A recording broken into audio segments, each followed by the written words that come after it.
laying low, no place to নমস্কার সবাইকে। তো সবাই কেমন আছো? আশা করব সবাই খুব ভালো আছো, আর আমিও ভালো আছি। তো আজকে আমি রান্না করব একটা নতুন রেসিপি। চলো দেখিয়ে দিই কী রান্না বান্না হচ্ছে আজকে। তো দেখো, আজকে আমি রান্না করব এই মাছটা।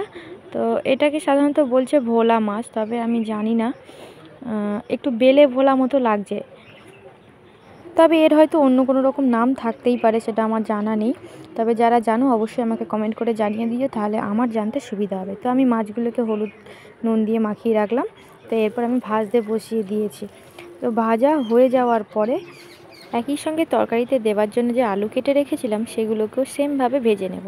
তো দেখো, আমি এখানে ভেজে নিয়েছি, তোমাদেরকে দেখাতে পারিনি কারণ একটু ব্যস্ত ছিলাম। তো দেখো, আমি এখানে পেঁয়াজ আর রসুন বাটা একসাথে দিয়ে দিয়েছি। এরপর দিয়ে দিয়েছি টমেটো। তো টমেটো দেওয়ার পরে একটু এর মধ্যে নুন দিয়ে দেব, যেহেতু নুনটা দিলে টমেটোটা গলতে সুবিধা হয়। তো তোমরা এখানে তোমাদের পরিমাণ অনুযায়ী নুন দিয়ে দেবে। তো আমি এখানে দিয়ে দিয়েছি। এরপরে দিয়ে দেবো একটু আদা। এবার এটাকে একটু নেড়ে চেড়ে নেব। এরপর আমি রেখেছি একটু জিরে বাটা, সেটাও দিয়ে দেব, দিয়ে এবারে নেড়ে নেব।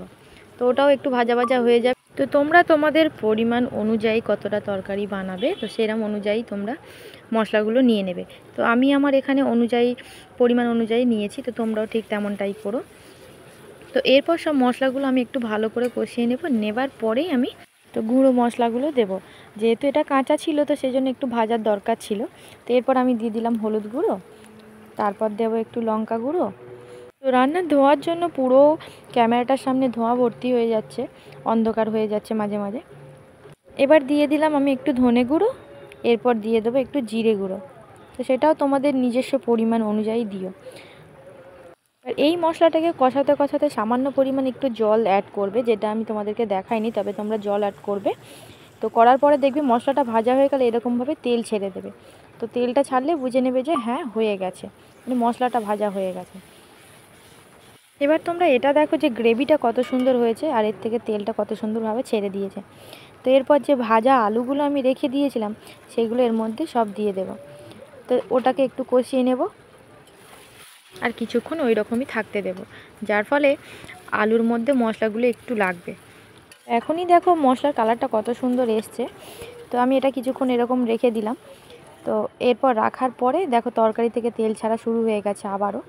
তো এরপর আমি একটু এর মধ্যে জল দিয়ে দেবো। তো কিছুটা পরিমাণ দেব, যারা যেমনটা মানে খেতে চাইবেন সেই রকমটাই দেবে।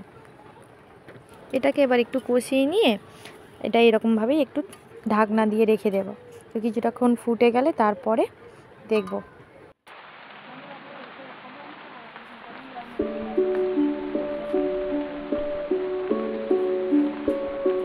চলো এবার দেখি, খুলে দেখা যাক কতটা কি হলো। তো দেখো, বড় বড় বাবল হয়ে ফুটছে।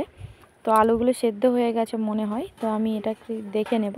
তো দেখে নিয়ে মাছগুলোকে দিয়ে দেব। তো আলু আমার সেদ্ধ হয়ে গেছে, মাছগুলো আমি দিয়ে দিয়েছি। এর ওপরে দিয়ে দেব একটু কেটে রেখেছিলাম ধনেপাতা, সেগুলোই দিয়ে দেব। তো ধনেপাতা দিয়ে আমি তরকারিটাকে লাবিয়ে তোমাদেরকে দেখাচ্ছি। তো রেসিপিটা তোমাদের কেমন লাগলো অবশ্যই আমাকে এটা জানাবে কমেন্ট করে, আর ভালো লাগলে লাইক সাবস্ক্রাইব অবশ্যই করবে।